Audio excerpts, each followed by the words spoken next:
Bonjour, je m'appelle Abraham Kourouvila, j'enseigne au Dallas Theological Seminary et il se trouve que je suis aussi médecin, plus précisément dermatologue, c'est-à-dire que je m'occupe des maladies de peau, des cheveux et des ongles. En résumé, j'ai donc 2 emplois.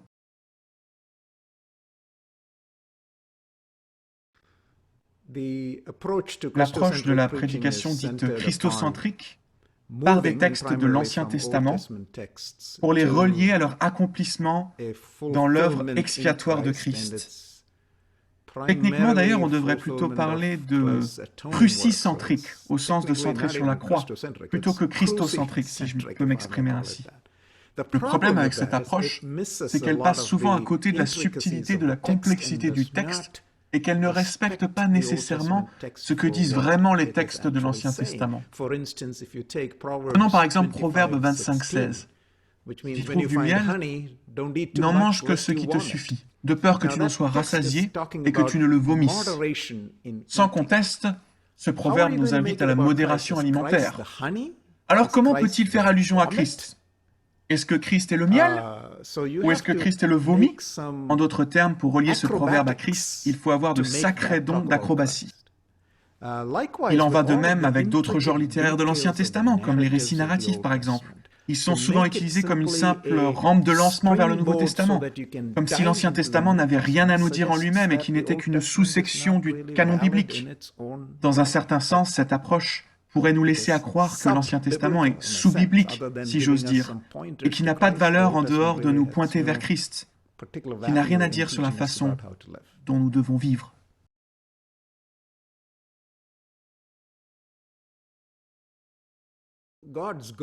L'objectif de Dieu est de rendre ses enfants semblables à l'image de Christ. Romains 8, 29. Et cela doit être accompli par toutes les parties de l'Écriture. La question est donc la suivante. Comment est-ce possible ? Je vais essayer de répondre en me concentrant sur l'Ancien Testament. En fait, les auteurs de l'Ancien Testament accomplissent quelque chose au travers de leurs écrits. Prenons un exemple très rapide tiré de 1 Samuel 15.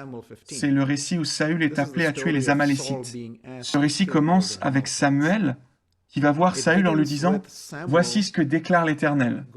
En tout cas, c'est ce qu'on trouve dans la plupart des traductions en anglais et j'imagine aussi en français.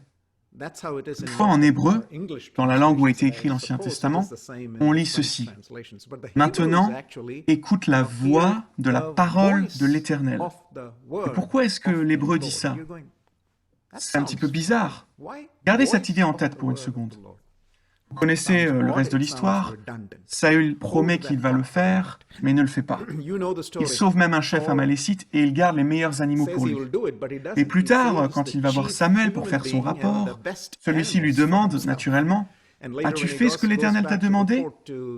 Et Saül de répondre, « Certainement que je l'ai fait. » Et là, Samuel lui réplique, « Qu'est-ce donc que ce bêlement des brebis qui parvient à mes oreilles et ce mugissement des bœufs que j'entends ?» Mais en réalité, dans l'original hébreu, l'auteur ne parle pas de bêlement ou de mugissement. Est-ce que vous pouvez deviner quels sont les mots qu'il utilise plutôt ? C'est la voix des brebis et la voix des bœufs. Est-ce que vous êtes en train de commencer à percevoir ce que l'auteur est en train de faire avec ce qu'il dit ? Quel est son objectif ? En fait, c'est comme si l'auteur était en train de pointer le doigt vers moi en me demandant « Quelle voix écoutes-tu au juste ? La voix de Dieu ou la voix des séductions et des attractions de ce monde ? Est-ce que vous percevez ce que l'auteur est en train de faire ? Malheureusement, la plupart des traductions passent complètement à côté de l'intention de l'auteur.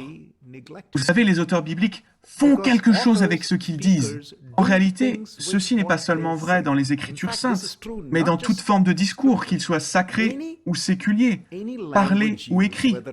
Les auteurs font toujours quelque chose avec ce qu'ils disent. Ils ont une intention derrière. En d'autres termes, pour pouvoir bien comprendre, saisir ce que les auteurs sont en train de faire avec ce qu'ils sont en train de dire, il va falloir regarder attentivement le texte.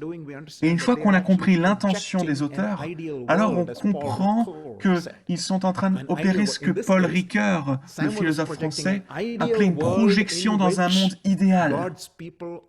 Dans l'exemple que je viens d'utiliser, Samuel fait une projection. Et dans un monde idéal dans lequel le peuple de Dieu écoute seulement une voix, celle de Dieu, et non pas toutes les voix du monde. Et pour ce faire, il faut seulement et exclusivement écouter sa voix et aucune autre. Ainsi, chaque péricope de l'Écriture, chaque portion de l'Écriture nous projette vers ce monde idéal et nous invite à en faire partie et à vivre selon ses exigences. Maintenant, il n'y a qu'une seule personne qui a pleinement obéi aux exigences de Dieu et qui s'est parfaitement projetée dans son monde idéal. Cette personne, c'est Jésus-Christ. Donc dans chaque texte, chaque auteur nous demande de nous projeter dans ce monde idéal, c'est-à-dire d'imiter l'humain parfait Jésus-Christ. C'est pourquoi je parle de prédication Christ iconique, parce que Dieu veut nous conformer à l'image de Jésus-Christ, l'icône en grec. Ainsi, péricope par péricope, nous sommes conformés pas à pas à l'image de Christ. Chaque texte que nous allons prêcher doit donc être examiné et étudié dans le respect des intentions de l'auteur, notamment dans la façon dont il nous invite à vivre. Et chaque fois que nous faisons cela, eh bien, nous devenons un peu plus conformes à l'image de Christ.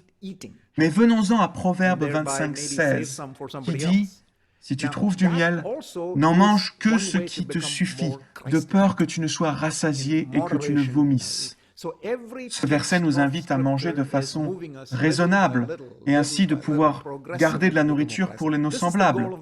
C'est aussi une façon de ressembler à Christ, d'avoir de saines habitudes alimentaires. Chaque texte des Écritures devrait donc nous amener progressivement à ressembler à Christ. Voilà l'objectif d'une prédication de l'Ancien Testament. Semaine après semaine, péricope après péricope, texte après texte, Dieu, au travers du prédicateur, et par le biais des Saintes Écritures et du Saint-Esprit, nous transforme de plus en plus à la ressemblance de son Fils, Jésus-Christ. Voilà la fonction principale des Écritures. Toute autre fonction est secondaire. L'Écriture a été donnée pour nous rendre semblables à notre Sauveur Jésus-Christ, Christ iconique.